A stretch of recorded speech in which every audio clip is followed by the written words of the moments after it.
Have you ever had a sketch you really loved? The idea felt right, the mood was there, and then the moment you started adding color, everything slowly turned muddy and unclear? That's exactly what happened with this piece. Nothing was wrong at first, but something wasn't quite working either. So in this video, I will gently walk you through how small choices, composition, base color, and lighting slowly shaped the final illustration. I will show you what didn't work, how I stepped back, and how adjusting just a few things completely changed the direction of the piece. So let's get started.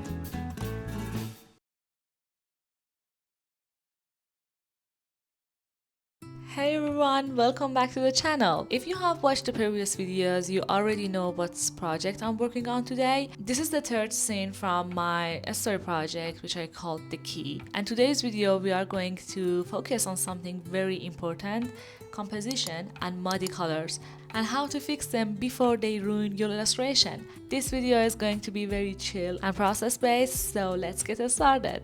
When I started this project, I knew I wanted to work on a girl who's sleeping and dreaming about a memory.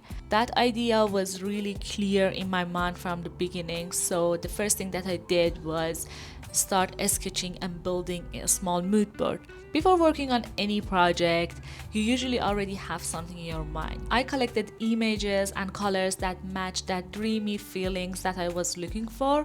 I also picked a color palette that I thought it might be needed in this project. Keep that in your mind, that if you are working on a story project like this, that you need to draw different illustrations, choose a color palette that is suitable for the entire project, not just only for one illustration. I used this color palette for my previous video as well, so I'm gonna stick to it. After doing so many sketches, I decided to take one idea and work on it digitally. I started experimenting with different composition, as you can see.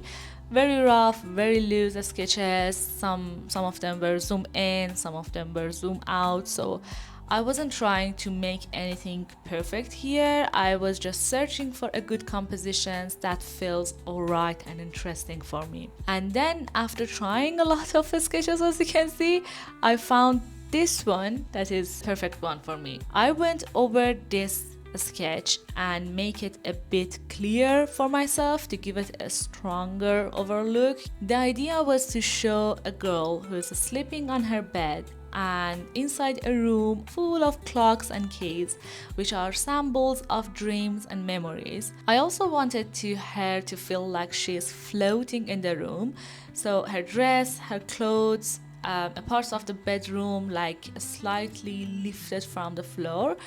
I wanted to give this feeling that everything here is weightless, It's happening inside a dream, not in a real life. So I needed that magical, surreal look. I decided to push that dreamy feelings even more. The main goal for me here was to create a dark room, but with a door open, so a strong light comes through that door and hits her face. I really wanted to capture that sharp light on her face and also on the floor and on the wall with a very dark shadow next to it. Finding that right lighting and shadow here was very difficult for me. You can see me that trying shading the style again and again. But eventually, after trying a lot of light and shadow here, I found a shading that was okay, that felt alright for my project, It wasn't that perfect, but it was good enough to continue with that. And then my computer crashed here. I couldn't continue working on that. I fixed it the next day and I started working on it, start recording. And yeah, to understand the lighting better, I decided to work in black and white the next day. This really helps because I can clearly see how strong the shadows and highlights are, how these two can work together in one project. So I didn't want the image be like kind of too dark, and checking that values in black and white makes everything much easier. Once I felt happy with the values, I decided to go one step further. Well, I started a new sketching phase with more details here, especially on the face, the bedroom, and the background, which is all of them full of clocks and keys. At this stage, I ran into another problem: perspective. Something felt off for me here and I wasn't confident about it. So I decided to change the perspective slightly. I knew that if I changed the perspective, the lighting would also need to change and come from different angles. I tried multiple versions and finally this one felt right for me. When I decided to move forward and start adding my details on clocks and key and on the floor. Because this is a scene about like dream and memories, I also added a few family photos on the floor. I also looked at the vintage photos, checked my references board again to design that old vintage clocks. I honestly really enjoyed working on them. They are so beautiful, old vintage, you know. This project means a lot to me and I call it the key project. I also made 2 more videos of this project, which I will link it for you in the description. In those videos, in the first one, I started designing the main character, and the second one is about like the girl who is kind of falling into a clock full of dreams. And if you want, you can have a look at those 2 as well. There is also another video that I showed another scene of this project. I called that piece The Fall. It's kind of the main character is falling into a dream. I've got a print of that as well. Let me show you.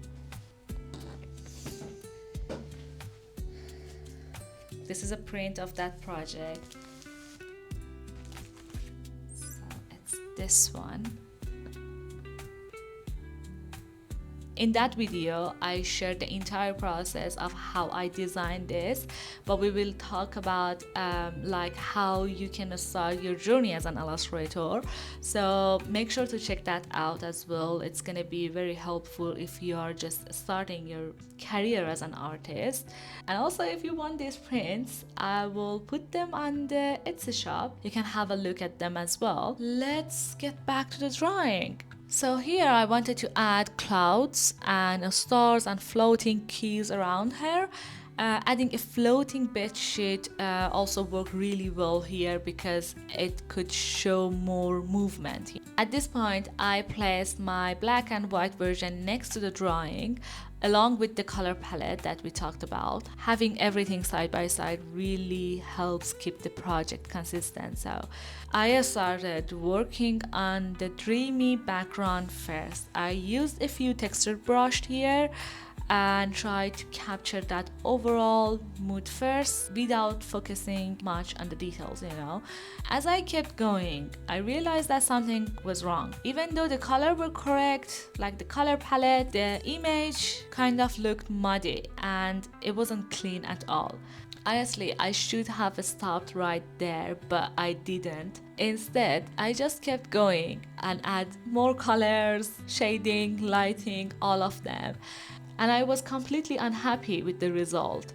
Even after adding shadows and lighting, something still felt, stiff to me and it was wrong. I tried fixing details, but it didn't solve the problem, so I stopped there. I went to sleep. But the next day, I came back to the project. I start again with a clean background first. Now just look at the first base color here and then look at this one. There is a huge difference, right? So the problem was clear here. For adding the base color in this project, which is full of details, full of like kind of tiny stuff in it, I should have used the lasso tool. Instead, I started with a texture brush and that caused all the colors to blend together kind of, and it was in a very bad way. So when I had clean base color for myself, which is all of them are solid base colors, everything started working again. So I began adding details to the clocks, giving them different shapes and sizes, and some of them even go out from the frame, which I really enjoy working on them. And it was okay, the colors were happy. The colors were clean. And because I had already gone through this a day before, I knew that what are the next steps here, so that helped me a lot, to be honest. Then I added shadows, and inside those shadows I found lighting. I softened at the edges because I didn't want the lighting to feel too sharp, I wanted to flow naturally on the girl and also on the clocks, the keys, and the clouds as well. I really loved how this piece turned out.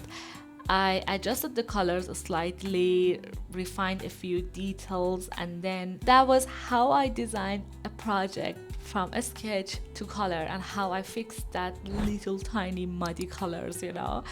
I hope you enjoy watching this process with me, guys. And if you like to have access to my brush pack and free Illustrator starter kit, please have a look at the description. And if you like to have access to my project in PSD files, kind of mini tutorial, I've uploaded all of them on my Patreon channel, so have a look at them as well. And if you have any question, please make sure to leave a comment. I'm gonna read and I'm gonna answer to all of them. Thank you so much for being here again. I will see you in the next video. Bye.